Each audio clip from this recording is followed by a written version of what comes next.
Hello! Today I'm delving into the character of Ardyn, who is the main antagonist of Final Fantasy XV,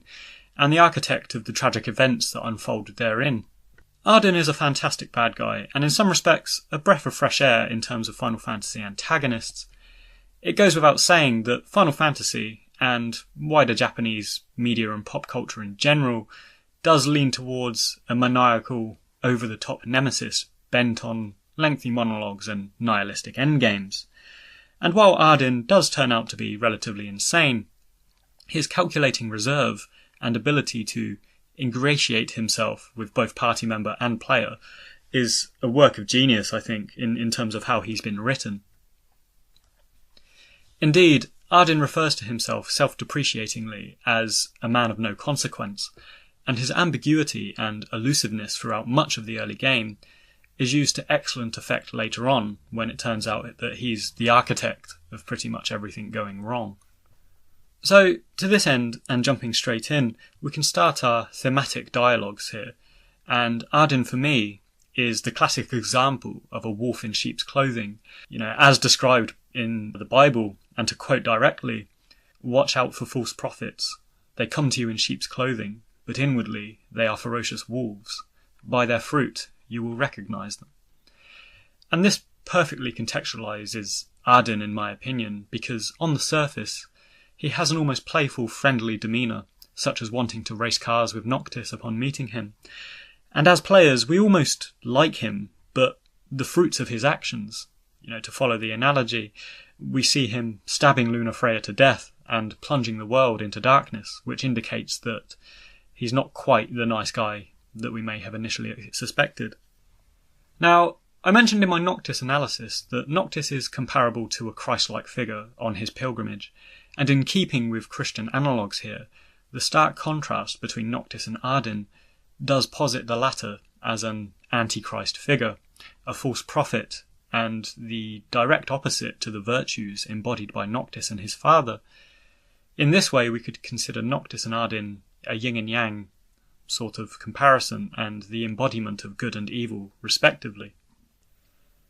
Now, on top of his enigmatic personality, Ardyn is much more than just a run-of-the-mill, covetous bad guy. And I think he's actually quite a tragic figure in many respects, as his backstory attests to.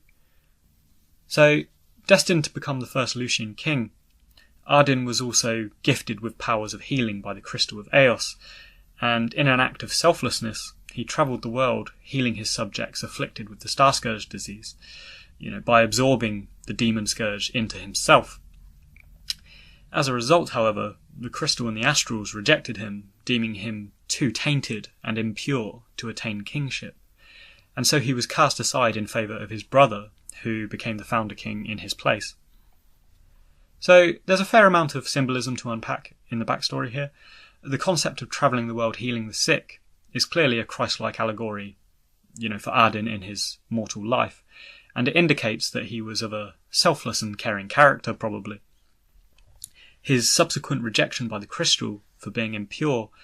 is also similar to Christian writings, particularly looking at examples such as Adam and Eve being cast out of the Garden of Eden by God for eating from the forbidden fruit, which in turn corrupted them, because suddenly they became aware that they were naked, and God asks them, "How do you know you're naked?" And it's, taking from the tree of knowledge, which kind of corrupts their minds and subsequently mankind. And on top of this, there's also historically been the idea of virginity, which correlates to purity in Christian teachings, and taking a new wife in the Middle Ages, for example, you would consummate the marriage, and there would often be proof required that your new wife was a virgin, and a loss of virginity outside of marriage.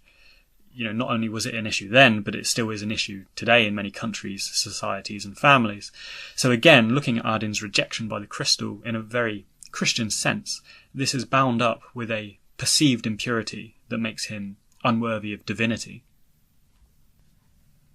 If we consider the idea of the devil in a Christian sense, we also see a further connection in this fall from grace that Ardyn suffers, because of course Satan was at first a divine being in heaven, and he's popularly regarded as either an angel or a dragon, which depends on the interpretation you read. But like Ardyn, he was considered the chosen one and the best of God's angels. Hence the common term Lucifer, which isn't actually a name for Satan, but rather it was his title, which literally translates to bringer of light or brightest light, or directly morning star. And similar to Ardyn, he was denounced and cast out by God and the archangel Michael following the war in heaven. And on this note, the astral Ifrit has a similar story arc with Bahamut and the War of the Astrals in Final Fantasy XV, which I'm keen to talk about another time. But Square seem to have really emphasised this particular facet of Christian narrative for this game, and I think it warrants exploration, particularly once all of the season content has been released to clarify it. Now, back to Ardyn and Satan, one of the reasons that Satan is said to have been cast out of heaven is that he started exhibiting and exercising free will outside of God's will. And in my analysis of Noctis, I mentioned that predeterminism and a lack of free will is part and parcel of the Lucian kingship, as dictated by and for the protection of the crystal and the astrals. So looking at Ardyn and his pilgrimage to cleanse the sick, this could be an example of his exhibiting a selfless free will opposed to the crystal's intentions and aims, much like Satan exhibiting free will as opposed to God's aims. And, indeed, to date, there has never been anything specifically to say that Ardyn and Satan were evil prior to their fall from grace, other than their ability to think and act for themselves, which was contrary to the will of their respective authorities. Indeed, edging into something I want to discuss at a later date, we do find the intentions of the crystal and the astrals quite suspect in this game, as Bahamut reveals to Noctis at the end that he's always been intended as a prophesized sacrifice, which is pretty kind of messed up really, and the way in which the deities treat mortals like they're moving them around on a chessboard, and particularly looking into the cosmological backstory of Ifrit and his love-hate relationship with mankind in 15, their actions exhibit a very brutal, old-school style, Greek mythology, wherein divine beings were just as fallible and morally wayward as their human counterparts, rather than being these divine guardians, which we've seen, summons appear as in previous games that wholly support humans. There's a lot more kind of dubious and godlike things going on in 15, which is actually quite interesting. So, many people, and particularly long-time Final Fantasy fans, have taken exception to Final Fantasy XV's writing and pacing, and some circumstances around Ardyn remain quite ambiguous. And indeed, Square's ability to tell a full story these days hinges around your ability to purchase movies and season content and that sort of thing. And as we are due to see episode Ardyn released early next year, I'm reluctant to speculate too heavily on his origins beyond the theory and ratifiable evidence that we see in-game. But suffice to say, his backstory seems to lean towards an Abel and Cain sort of resentment with his brother, popularly known to be Somnus the Mystic, who took Ardyn's rightful place as the Founder King. There's also a Romulus and Remus vibe here, because, much like Abel and Cain, Romulus killed his brother Remus and founded the city of Rome after himself,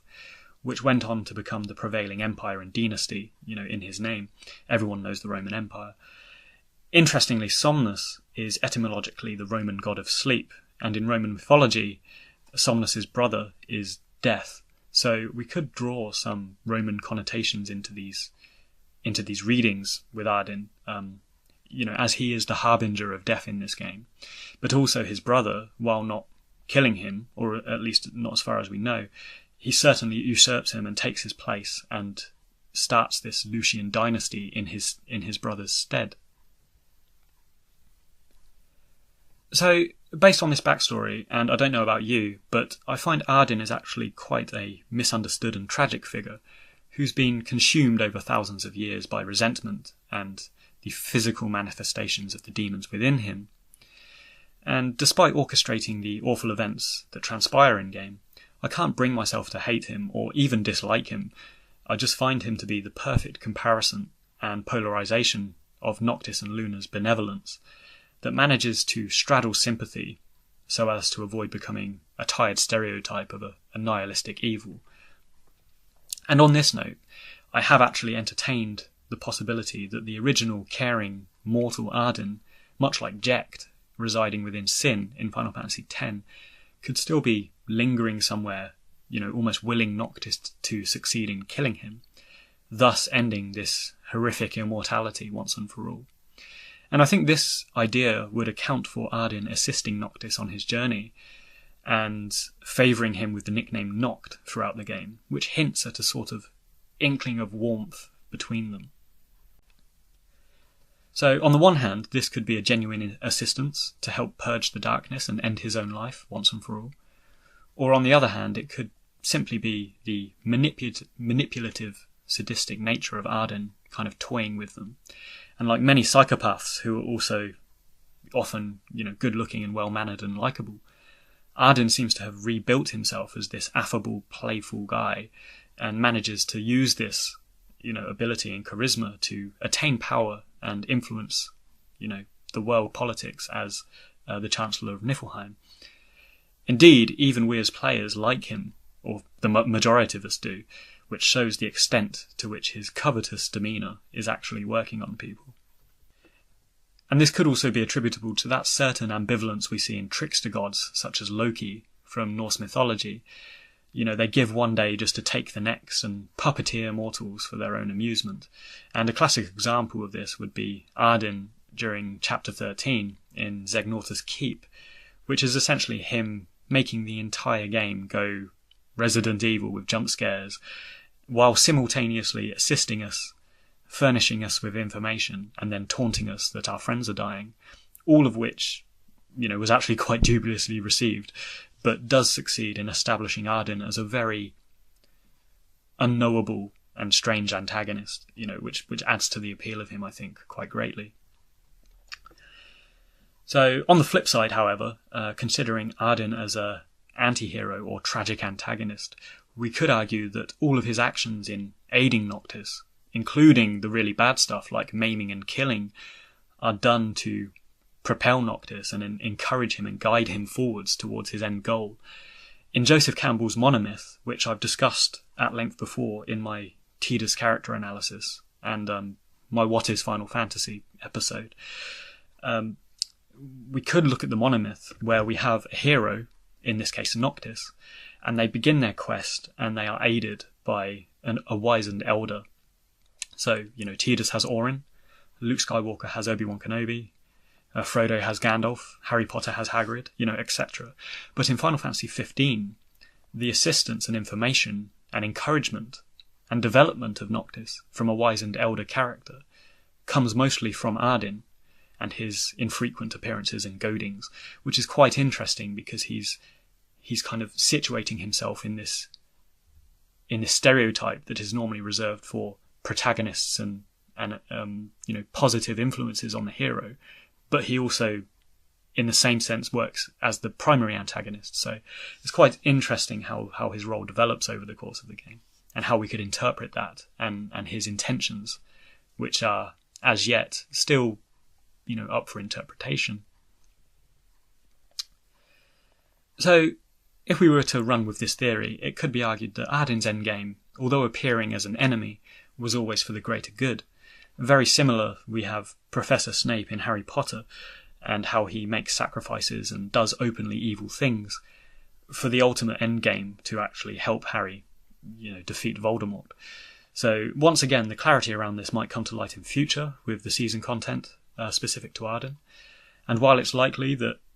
perhaps Ardyn really did just turn bad, I like that this kind of affable trickster demeanour, keeps us guessing to this day.